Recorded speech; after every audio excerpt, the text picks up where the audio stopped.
Hi hello guys, welcome back to Tamil Tap channel. இந்த வீடியோவில் இந்த உலகத்திலே அதிக சுற்றுலா பயணிகள் இருக்கக்கூடிய 5 மியூசியங்களை பற்றி தான் பார்க்க போகிறோம். நம்ம வீடியோக்குள்ளே போகிறதுக்கு முன்னாடி நம்ம சேனலை இன்னும் சப்ஸ்கிரைப் பண்ணலன்னா சப்ஸ்கிரைப் பண்ணுறங்க. மறக்காமல் அப்படியே பக்கத்தில் இருக்க பெல் ஐக்கானையும் கிளிக் பண்ணுறங்க. இந்த வீடியோவை கடைசி வரைக்கும் ஸ்கிப் பண்ணாமல் பாருங்கள். வாங்க வீடியோக்குள்ளே போகலாம்.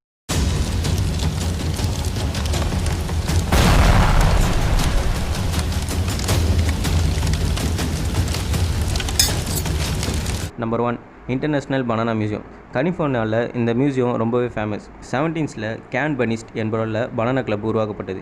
பனானா சம்மந்தப்பட்ட பல பொருட்களை மக்கள் இந்த பனானா கிளப்புக்கு அனுப்ப ஆரம்பித்தாங்க. இந்த மியூசியத்தில் இருக்க ஒவ்வொரு பொருளும் பனானா சம்மந்தப்பட்ட பொருளாக தான் இருக்கும். பனானா டாய், பனானா ஃபோன், பனானா மக்குன்னு பல வகையான பொருட்களை இந்த மியூசியத்தில் பார்க்கலாம். இப்போது இந்த மியூசியத்தில் 17 வகையான பனானா பொருட்களை சேகரித்து வச்சுருக்காங்க. இந்த museum largest collection of single ஃப்ரூட்டுன்னு கின்னஸ் புக்லேயும் இடம் பெற்றிருக்கு. இந்த மியூசியத்தில் பல சுற்றுலா பயணிகள் வருகை தருகிறார்கள். Number 2 colour factory museum. இந்த மியூசியம் நியூயார்க் சிட்டியில் இருக்குது. பல வகையான கலர்களை இந்த மியூசியத்தில் பார்க்க முடியும். 2000 மீட்டர் சதுர பரப்பளவில் இந்த மியூசியம் கட்டப்பட்டிருக்கு. இந்த கலர் ஃபேக்ட்ரி மியூசியத்திற்கு பல இளம் பார்வையாளர்கள் வருகை தருகிறார்கள். வண்ண சுவர்கள், பலூன் நிரப்பப்பட்ட அறைகள் என பல வகையான சுவாரஸ்யங்களை இந்த மியூசியத்தில் பார்க்கலாம். இங்கு வரும் பார்வையாளர்கள் ஃபோட்டோ ஷூட் பண்ணி அதை சமூக வலைத்தளத்திலையும் பதிவு செய்கிறாங்க. அதுக்காகவே பல சுற்றுலா பயணிகள் இந்த மியூசியத்திற்கு வராங்க. Number 3 parasitological museum. இந்த மியூசியம் ஜப்பானில் டோக்கியோ சிட்டியில் இருக்குது. இந்த மியூசியம் ஒட்டுண்ணிகள் பற்றிய ஒரு மியூசியம். இந்த மியூசியத்தில் 300க்கும் மேற்பட்ட பல வகையான ஒட்டுண்ணிகள், வைரஸா, பாக்டீரியான்னு அனைத்தையும் வைத்திருக்கார்கள். இந்த மியூசியம் இயற்கையாக உருவாகும் வைரஸை பற்றியும் அதன் வாழ்க்கை சுழற்சியை பற்றியும், இன்னொரு பக்கம் மனிதரிடம் உள்ள ஒட்டுண்ணியும் அதன் பற்றிய விவரங்களும் இருக்குது.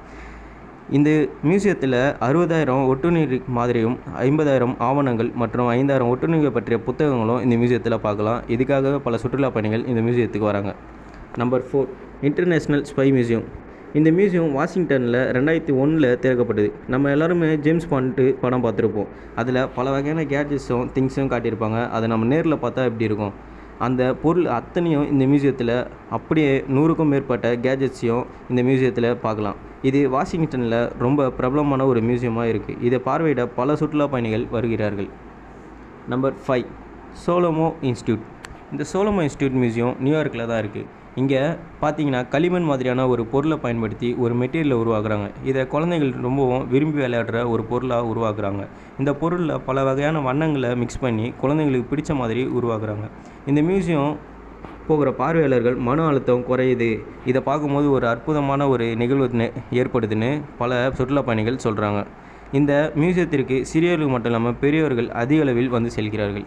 ஓகே ஃப்ரெண்ட்ஸ், உங்களுக்கு இந்த வீடியோ பிடிச்சிருந்தா லைக் பண்ணுங்கள், ஷேர் பண்ணுங்கள்.